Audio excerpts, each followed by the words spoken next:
อยู่บ้านหอนมาอยู่ไห้อยู่นานเย็นดีหนีโควิดมาอยู่ไฮอยู่นาเหลือ850,000ขายเท่าไหร่ โอ้ยแบ่เป็นราคาเดี๋ยวนี้บ่โควิดแล้วบ่เป็นบ่มันเด้แบ่ข้างว่าแล้วลูกโตบ้านล่ะ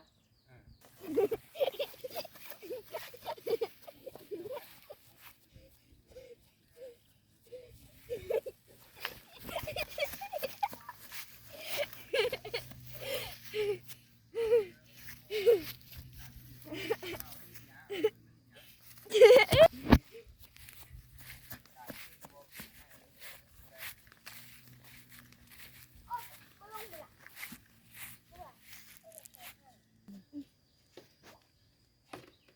ลี้ยงกบนั่นกบซื้อมา200กินกันเลยกบนี่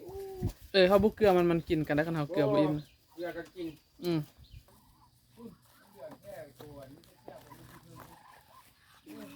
ข้าวเลยกิน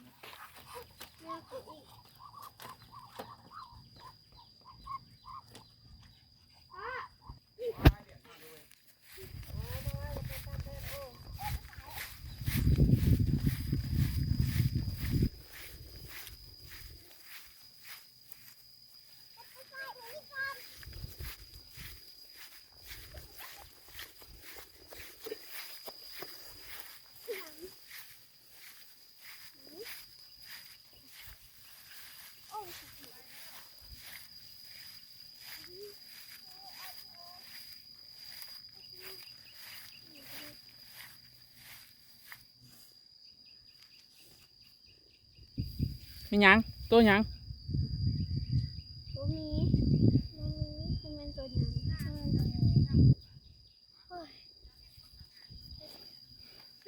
บรรยากาศเก่าๆบรรยากาศอยู่ไฮอยู่นา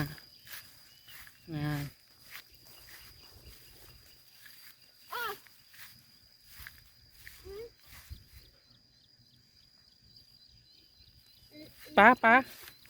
าน้อยเดี๋ยวบักหลายปลาน้อยบักหลาย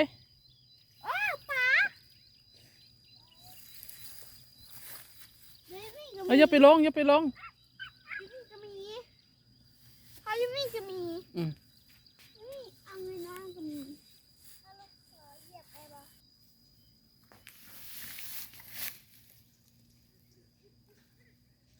สาย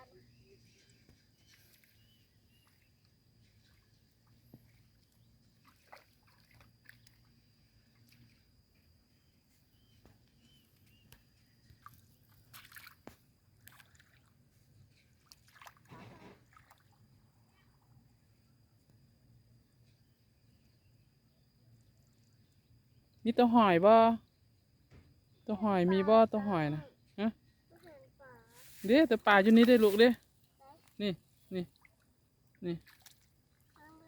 ดึงโซ่งขึ้นได้ไหมโซ่งขนาดดึงขึ้นไหมปูนะ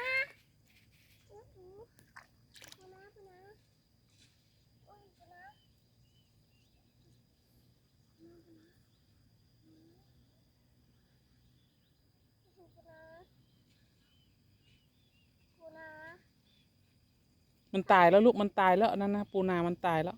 ล้างมือได้ไหมล้างมือ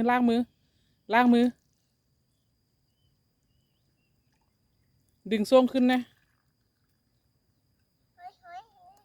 ล้างมือก่อนอ้าวโบราณซ้ำได้ปะได้ปลาปะไม่ใช่เสื้อลูกแม่ว่ายน้ำจังไดวะว่ายน้ำจุ๊บแบบเนี้ยไอ้อย่าไม่ดีลูกมันสิเดืองนะไม่สิเดืองตกเจ็บนะ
โอ้ยบ่ฮ้อนบ่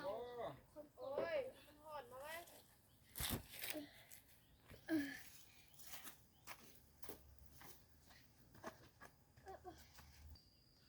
มักเพชรโอ้ยบักงาม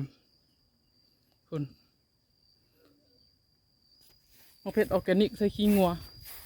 ใส่ฝุ่นขี้งัวไปตำมักต้องกิน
กินห้าหน่วย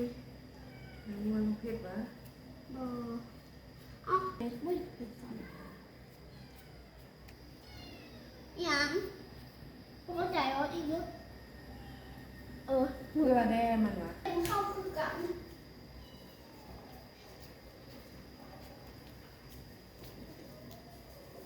กินแน่กินแน่ไปแม่เป็นอาหารก็ไม่หนักดีเลยเนาะหมดเลยเหรอเรียนเดี๋ยว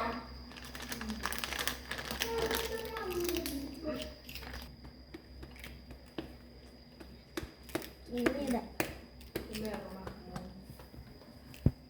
เขากินแน่เขากินแน่ดูกินที่มัน